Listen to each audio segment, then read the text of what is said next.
ഞാൻ മാധ്യമങ്ങളിൽ നിന്ന് അകന്നു നിൽക്കുന്ന ആളാണ്. എൻ്റെ വ്യക്തി ജീവിതമടക്കം കഴിഞ്ഞ കുറേ ദിവസമായി ഒരുപാട് വേട്ടയാടലിന് വിധേയമായിരുന്ന ആളാണ്. ഞാൻ നിങ്ങളുടെ മുന്നിൽ രംഗത്ത് വരാൻ ആഗ്രഹിച്ചില്ല. കഴിഞ്ഞ ദിവസം ഞാൻ എൻ്റെ ആത്മീയ വിശ്വാസം, ഏതൊരു മനുഷ്യനെയുള്ള ആത്മീയ വിശ്വാസത്തിന് അടിസ്ഥാനത്തിൽ തല മുണ്ടനം ചെയ്യും. ആ മുണ്ടനം ചെയ്തതിനെ കുറിച്ച് പരിഹസിച്ചു. ഞാൻ മറുപടി പറഞ്ഞില്ല. കാരണം അതിൻ്റെ ആവശ്യമുണ്ടെന്ന് തോന്നിയില്ല. കാരണം ഉമ്രയ്ക്ക് പോയിട്ട് വരുന്ന സഹോദരന്മാർ മുട്ടയടിക്കാറുണ്ട്. വേളാങ്കണ്ണിയിൽ പോകുന്നവർ ജാതിമത വ്യത്യാസമില്ലാതെ മുട്ടയടിക്കാറുണ്ട്. തിരുപ്പതിയിൽ പോയി ഞാൻ എൻ്റെ വഴിപാട് നടത്തിയതിനെ കുറിച്ച് നിയമസഭയിൽ, ബഹുമാന്യമായ നിയമസഭയുടെ അകത്തളത്തിൽ മ്ലേച്ഛമായ ഭാഷയിൽ സംസാരിച്ചപ്പോഴും ഞാൻ പ്രതികരിച്ചു. വേറൊന്നും കൊണ്ടല്ല, അത് തിരിച്ചറിയാനുള്ള വിവേകം കേരളത്തിലെ ജനങ്ങൾക്കുണ്ടെന്നുള്ള വിശ്വാസം.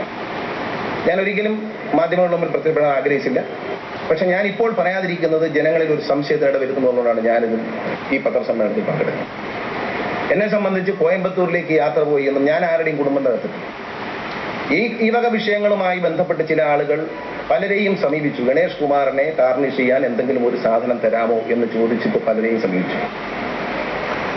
അഴിമതി നടത്താത്ത, ക്രമക്കേട് നടത്താത്ത എന്നെക്കുറിച്ച് അത്തരത്തിൽ പറയാൻ ആരും തയ്യാറാവില്ല. ഞാൻ കേരളത്തിലെ മാധ്യമങ്ങൾ ഒരു കാര്യം ആലോചിക്കും, എന്നെ വേട്ടയാടുന്നു, ഞാൻ ചെയ്ത കുറ്റമെന്ന് ആലോചിക്കണം. UDF മാനക്കേടുണ്ടാക്കുന്ന തരത്തിൽ യാതൊരു അഴിമതി നടത്തിയിട്ടില്ല. ഇവിടെയും ഞാൻ എൻ്റെ വീട്ടിൽ ഒരു സോളാർ പാനൽ വെച്ചതിന് 65,000 രൂപ എൻ്റെ സ്വന്തം അക്കൗണ്ടിൽ നിന്ന് ചെക്ക് വഴി 5-ാം മാസത്തിൽ, ഞാൻ കഴിഞ്ഞ വർഷം 5-ാം മാസത്തിൽ മാറ്റി കൊടുക്കുന്നു.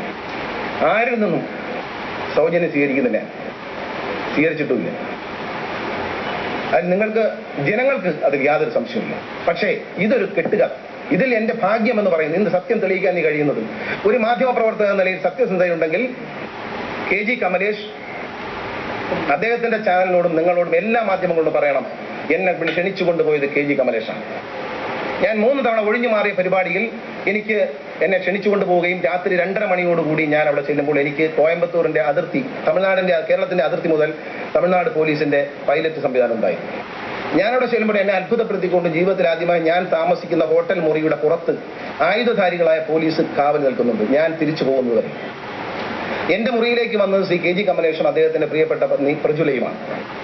അവർ രാവിലെ എന്നെ സന്ദർശിച്ചിരുന്നു. അവരോടൊപ്പം ഞാൻ സംസാരിച്ചിരുന്നു. ആഹാരം കഴിച്ചതിന് ശേഷം ഞാൻ അവരോടൊപ്പം, അവർ മുന്നിലത്തെ കാറിലും ഞാൻ പിന്നിലത്തെ കാറിലുമായി ഈ ഫംഗ്ഷൻ നടക്കുന്ന സ്ഥലത്തേക്ക് പോയി. അദ്ദേഹം എന്നെ ഹോട്ടൽ മുറിയിലാക്കി ബിരിയാണി വാങ്ങിക്കൊണ്ടു തന്നിരിക്കും.